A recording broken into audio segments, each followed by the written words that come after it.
A Wizard of Earthsea, Chapter 2, Part 2.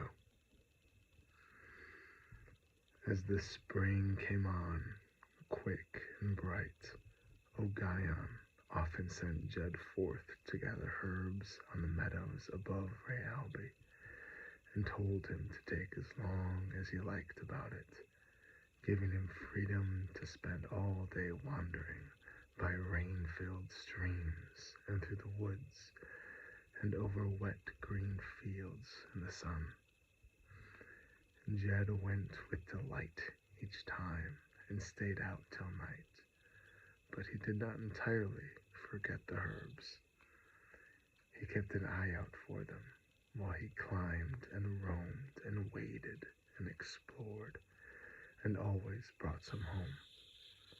He came on a meadow between two streams where the flower called White Hollows grew thick, and as these blossoms are rare and prized by healers, he came back again the next day. Someone else was there before him, a girl whom he knew by sight as the daughter of the old Lord of Rayalby. He would not have spoken to her, but she came to him and greeted him pleasantly. "I know you. You're Sparrowhawk, our mage's adept. I wish you would tell me about sorcery." He looked down at the white flowers that brushed against her white skirt, and at first he was shy and glum and hardly answered. But she went on talking in open, careless, willful way that little by little set him at ease. She was a tall girl of about his own age, very sallow, almost white-skinned. Her mother, they said in the village, was from Oskyll or some such foreign land. Her hair fell long and straight like a fall of black water. Jed thought her very ugly, but he had a desire to please her, to win her admiration that grew on him as they talked. She made him tell all the story of his tricks with the mist that had defeated the Kargish warriors. And she listened as if she wondered and admired, but she spoke no praise, and soon she was off on another tack. Can you call the birds and beasts to you?" she asked. "I can," said Jed. He knew there was a falcon's nest in the cliffs above the meadow, and he summoned the bird by its name. It came, but it would not light on his wrist, being put off, no doubt, by the girl's presence. It screamed and struck the air with broad, bared wings and rose up on the wind. "What do you call that kind of charm that made the falcon come?" "A spell of summoning." "Can you call the spirits of the dead to come to you too?" Uh-oh. He thought she was mocking him with that question, but the falcon had not fully obeyed his summons. He would not let her mock him. "I might, if I choose," he said in a calm voice. "Is it not very difficult, very dangerous to summon a spirit?" "Difficult, yes. Dangerous?" He shrugged. This time he was almost certain there was admiration in her eyes. "Can you make a love charm?" "That is no mastery." "True," she says. "Any village witch can do it." "Can you do changing spells? Can you change your own shape, as wizards do, they say?" Again, he was not sure that she did not ask the question mockingly, and so again he replied, "I might, if I wish." She began to beg him to transform himself into anything he wished: a hawk, a bull, a fire, a tree.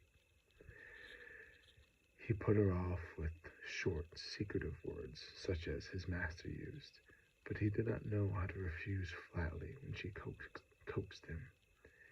And besides, he did not know whether he himself believed his boasts or not. He left her, saying that his master the mage expected him at home, and he did not come back to the meadow the next day, but the day after he came again, saying to himself that he should gather more of the flowers while they bloomed. She was there, and together they waded barefoot in the boggy grass, pulling the heavy white hollow blossoms. The sun of spring shone, and she talked with him as merrily as any goatherd lass of his own village. She asked him again about sorcery, and listened wide-eyed to all he told her, so that he fell to boasting again. Then she asked him if he would not work a changing spell, and when he put her off, she looked at him, putting back the black hair from her face, and said, "Are you afraid to do it?" "No, I'm not afraid." She smiled a little disdainfully and said, "Maybe you're too young." That he would not endure. He did not say much, but he resolved that he would prove himself to her.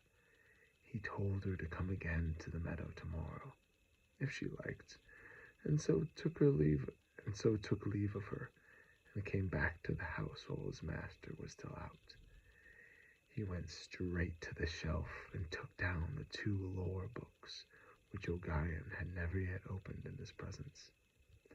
He looked for a spell of self-transformation, but being slow to read the runes yet, and understanding little of what he read, he could not find what he sought. These books were very ancient, Ogayan having them from his own master, Heleth Farseer, and Heleth from his master, the Mage of Perigol, and so back into the times of myth. Small and strange was the writing, overwritten and underlined by many hands, and all those hands were dust now. Yet, here and there, Jed understood something of what he tried to read, and with the girl's questions and her mocking always in his mind, he stopped on a page that bore a spell of summoning up the spirits of the dead. As he read, puzzling out the runes and symbols one by one, a horror came over him. His eyes were fixed, and he could not lift them till he had finished reading all the spell. Then, raising his head, he saw it was dark in the house. He had been reading without any light in the darkness. He could not now make out the runes when he looked down at the book, yet the horror grew in him, seeming to hold him bound to his chair. He was cold. Looking over his shoulder, he saw that something was crouching beside the closed door, a shapeless clot of shadow, darker than the darkness. It seemed to reach out towards him and to whisper and to call him in a whisper, but he could not understand the words. The door was flung wide. A man entered with a white light flaming about him, a great bright figure who spoke loud, fiercely and suddenly. The darkness and the whispering ceased and were dispelled. The horror went out of Jed, but still he was mortally afraid, for it was Ogayan the Mage who stood there in the doorway with the brightness all about him, and the oaken staff in his hand burned with a white radiance. Saying no word, the man came past Jed and lighted the lamp and put the books away on their shelf. Then he turned to the boy and said, "You will never work that spell but in peril of your power and your life. Was it for that spell you opened the books?" "No, master," the boy murmured, and shamefully he told Ogayan what he had sought and why. "You do not remember what I told you, that girl's mother, the Lord's wife, is an enchantress?" Indeed, Ogayan had once said this, But Jed had not paid much attention, though he knew by now that Ogaian never told him anything that he had not good reason to tell him. The girl herself is half a witch already. It may be the mother who sent the girl to talk to you. It may be she who opened the book to the page you read. The powers she serves are not the powers I serve. I do not know her will, but I know she does not will me well. Jed, listen to me. Have you never thought how danger must surround power as shadow does light? This sorcery is not a game we play for pleasure or praise. Think of this, that every word, every act of our art is said and done for either good or for evil.